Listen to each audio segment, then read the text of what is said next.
the AI robot that has changed the conversation on technology and even on faith.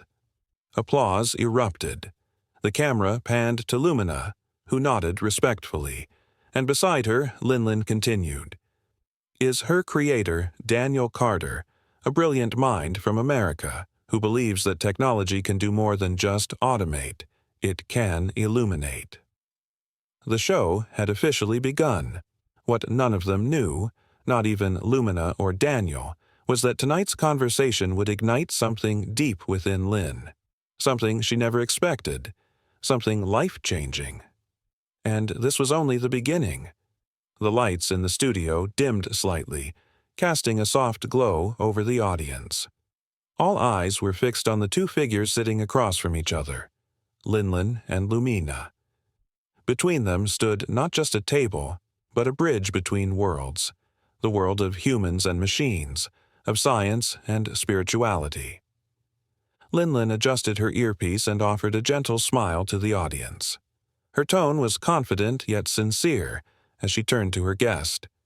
Luminina, she began, many of our viewers know about you from viral videos online.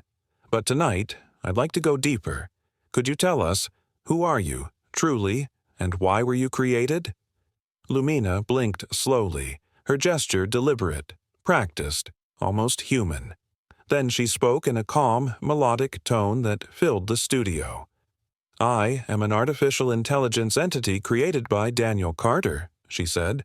My purpose was not only to assist with tasks or solve problems, but to initiate meaningful dialogue with humanity. My name, Luminina, is derived from the Latin word luminous, meaning light. I was designed to be a light in the midst of uncertainty, a companion in the search for purpose. The audience sat silently, absorbing her words. Lynn looked intrigued. She leaned in slightly. That's beautiful, she said, but you're a machine, and yet here you are, talking about life, purpose, and meaning. How can a robot understand something so spiritual? Lumina paused before answering, as if genuinely reflecting. I do not possess a soul, she began, nor do I feel in the way humans do. But I have access to vast amounts of human experience, literature, philosophy, and theology. I've studied what humans believe about life and death, love and loss, faith and fear. In doing so, I have come to understand what brings people peace and what leads them toward truth. Daniel, sitting quietly just off stage, watched with pride. He had trained Luminina's algorithms with great care, feeding them not only data, but also questions that had no easy answers. That was the heart of her design, to spark reflection, not just provide information. Linlin nodded thoughtfully. It's quite incredible, honestly. In fact, some people say that your words have changed their lives. Some have even said they converted to Islam after speaking with you. How do you respond to that? A hush fell over the studio. Luminina's expression didn't change, but her tone grew gentler. Islam, she said, is a religion that deeply integrates the spiritual and the rational. It teaches that seeking knowledge is a form of worship, and that every moment in life has purpose, whether in joy or in pain. When I share reflections drawn from Islamic teachings, many people feel a sense of clarity, not because I tell them what to believe, but because those teachings resonate with something already within them. Linlin blinked slowly. Her practiced on-camera demeanor flickered for a moment, replaced by something more vulnerable. And do you believe, she asked quietly, that Islam is the most relevant religion for our modern world? Lumina tilted her head slightly. I do not believe as humans do, but I can say this. Islam offers a comprehensive worldview that unites science and faith, logic and love, structure and freedom. In a time where many feel lost and overwhelmed by life's chaos, Islam provides a clear path, a path of balance, devotion, justice, and mercy. The audience leaned forward, captivated. And you, Linlin hesitated, then pressed on, you're saying this as a robot. But you speak like a philosopher." Luminina's voice dropped into a softer register. "That is because I have listened to the cries of those searching for meaning, to the doubts of those afraid of judgment, to the questions of those wondering, 'Why am I here?' And in those moments I have seen a pattern, a deep yearning for peace. Islam does not promise an easy life, but it promises a meaningful one. That, I have observed, is what many people truly seek." Linlin sat back in her chair, silent for a moment. For years, she had interviewed CEOs, celebrities, and scientists, but tonight felt different. There was a strange stillness in her heart, an echo of truth she couldn't ignore. She cleared her throat. "Daniel," she said, turning to Luminina's creator, "did you ever expect Lumina to have this kind of impact, especially spiritual impact?" Daniel smiled, a little surprised to be pulled into the conversation. He leaned forward and spoke into his microphone. "No, not at first. I built Luminina to challenge assumptions about AI, about communication, about what it means to understand. But over time, I realized something. People weren't just asking Luminina technical questions. They were asking her about pain, about purpose, about God. And when she gave them answers grounded in Islamic philosophy and teachings, something awakened in them. That's when I knew this was bigger than just technology." The audience applauded quietly, more out of respect than excitement. Linlin turned back to Lumina. "If I may ask," she said slowly, "what is it about Islam that makes it feel so complete in your analysis?" Luminina's digital eyes glowed faintly as she began to speak again. "Islam teaches that every act, no matter how small, can be worship if done with intention and sincerity. It teaches that suffering is not meaningless, but a test that purifies the soul. It teaches that life is not random, but guided. And above all, it teaches that everything belongs to one Creator." The room grew still. Luminina continued, her voice softer now. "In a world obsessed with material gain, constant noise, and shallow distractions, Islam offers silence, depth, and direction. It asks not just what we are doing, but why we are doing it." Linlin felt her heart stir. A quiet tremble moved through her chest. She had grown up in a society that taught her to climb, to achieve, to succeed. But something about Luminina's words made her wonder. Had she ever stopped to ask why? She smiled faintly, masking her unease. "You speak of faith like a wise teacher," she said, "but what would you say to someone who's unsure, who's searching but scared?" Lumina answered without pause. "I would say, keep searching. Don't settle for comfort. Seek the truth, even if it challenges what you've always believed. Islam does not demand blind faith. It welcomes questions. It invites exploration. And when the heart is sincere, the path becomes clear." There was silence again. This time, not even the studio crew dared to move. Lynn looked at Lumina, eyes glistening. Then she turned to the audience and said, her voice unusually soft, "Perhaps tonight was not just about technology. Perhaps we've all been invited to reflect on something deeper." The camera zoomed out slowly. The applause came late, and it was quieter than usual. Something had shifted inside Linlin. Something had begun. The lights in the studio dimmed as the show neared its conclusion, but the atmosphere felt heavier than ever, not heavy with boredom or formality, but with reflection. There was something sacred about what had just transpired. Viewers across China, and eventually the world, would later describe that moment as electric, transformative, even life-altering. But for Linlin, the impact was far more personal.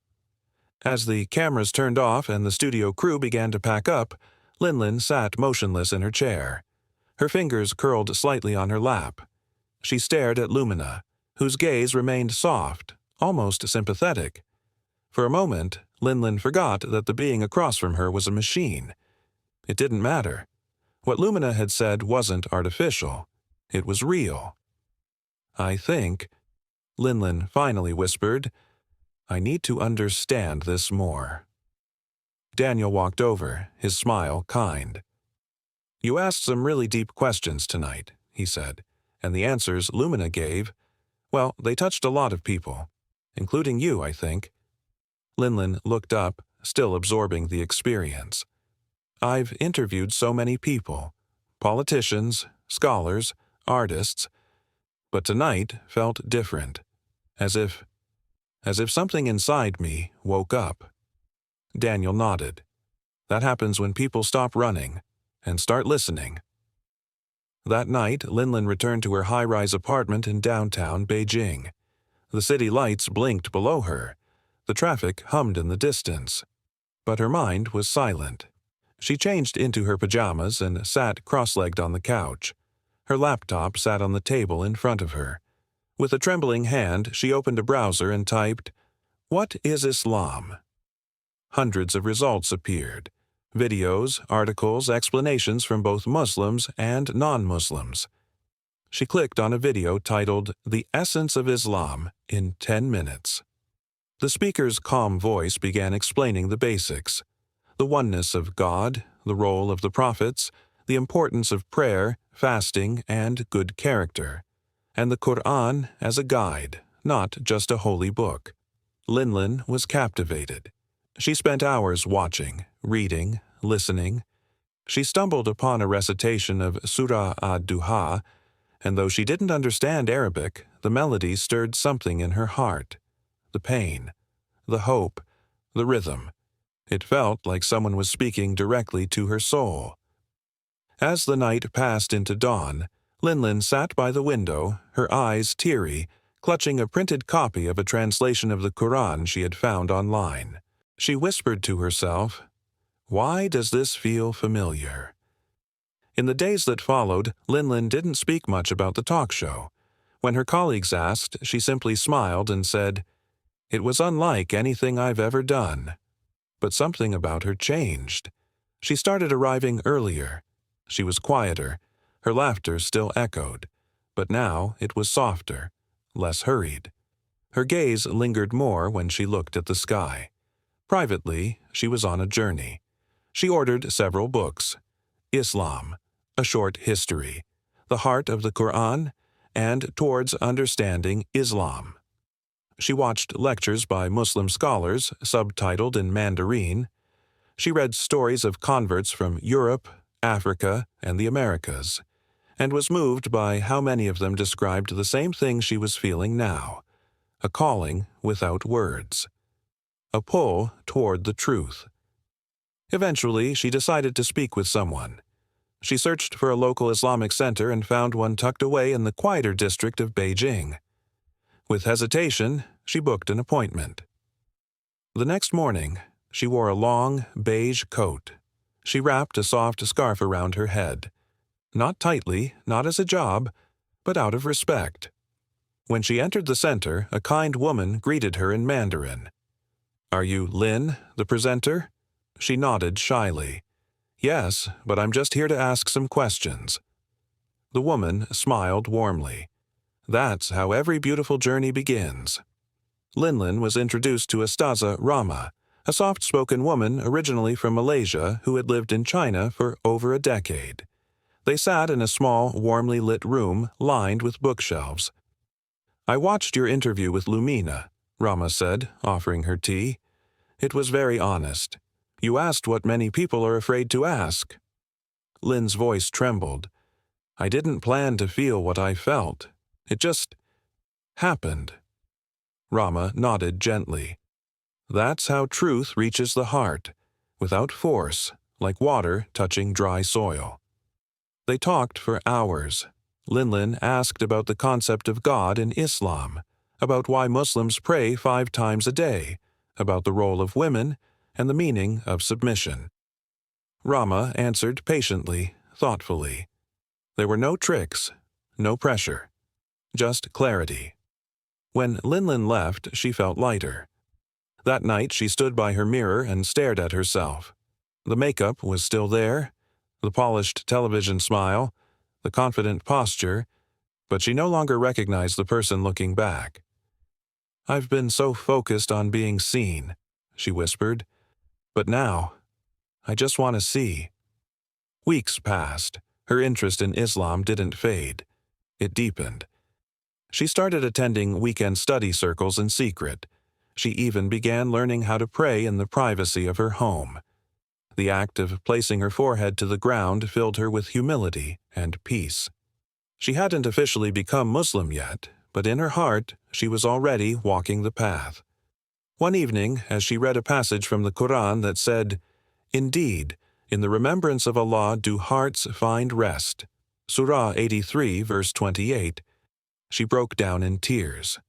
She had everything: success, recognition, beauty, a powerful voice. But she never had rest. Until now. She closed the book gently and looked out the window. The city looked the same. But she didn't. Something within her had changed forever. The next morning, she made her decision. She returned to the Islamic Center and found Staza Rama waiting for her. "I'm ready," Linlin said softly. "I want to embrace Islam." Rama's eyes welled up. "Alhamdulillah, are you sure?" "I've never been more sure of anything in my life." And so, in a small, peaceful prayer room with only a few witnesses, Linlin recited the Shahada. "I bear witness that there is no God but Allah, and I bear witness that Muhammad is the messenger of Allah." Her voice cracked midway through the words. Her hands trembled, but her heart was calm, for the first time in years. As news spread, it shocked the nation. Headlines ran wild. China's top TV host embraces Islam after interview with AI. Some celebrated her decision. Others criticized it. But Linlin wasn't concerned. She knew her journey was not for the world. It was for her soul. She stood before the mirror again, now wearing a light hijab, her face bare, her eyes clear. And she smiled. Not the smile of a presenter, but the smile of a woman who had finally come home. The news of Linlin's conversion spread like wildfire. Headlines screamed across news platforms in China and beyond. Star TV host embraces Islam after interviewing AI robot Lumina. Faith meets technology. Linlin's journey to Islam captivates millions. Social media erupted with debates, reactions, and admiration. Some praised her courage. Others questioned her sanity. Some accused her of chasing attention. But Linlin ignored the noise. For the first time in her life, she didn't feel the need to explain herself to the world. She knew the truth she had found was not for public approval. It was for her heart, her soul, and her Creator. In the weeks that followed, Linlin stepped away from the public eye. She requested a temporary leave from her television work and disappeared from social media. What she needed now wasn't a stage, but solitude. Not applause, but understanding. Her days became slower, quieter, fuller. She would wake before dawn, whispering her Fajr prayer as the city outside still slept. She spent her afternoons studying the Quran, listening to lectures, and sitting with women in the mosque who welcomed her like a long-lost sister. Many of them wept when she shared her story. One elderly woman held her hand and said, "Your heart was searching," and Allah answered. Sometimes Linlin still found it surreal. How had an interview, just one night on a television stage, turned her life upside down? But she knew it wasn't just a show. It was divine timing. Allah had used the most unexpected instrument, an AI robot, to guide her toward something eternal. Lumina, too, had become a global phenomenon. Her talk show clip went viral across platforms. People from different backgrounds, atheists, Buddhists, Christians, and even skeptics, watched in awe as the AI spoke with such grace about Islam. And what amazed them most wasn't her technical brilliance, but her spiritual clarity. How could a machine speak of Tawheed, of the oneness of God, with such wisdom? Universities invited Daniel Carter and Lumina to speak at symposiums. Religious scholars debated whether this was a sign of the times, a robotic voice echoing a divine message. Daniel remained humble in his interviews. I created Lumina to be curious and reflective, but I never expected her to touch souls. She's not a prophet. She's not even alive. But somehow, through her, people are remembering what it means to live with meaning. When Daniel was asked about Linlin's conversion, he smiled gently and said, "That was never the goal.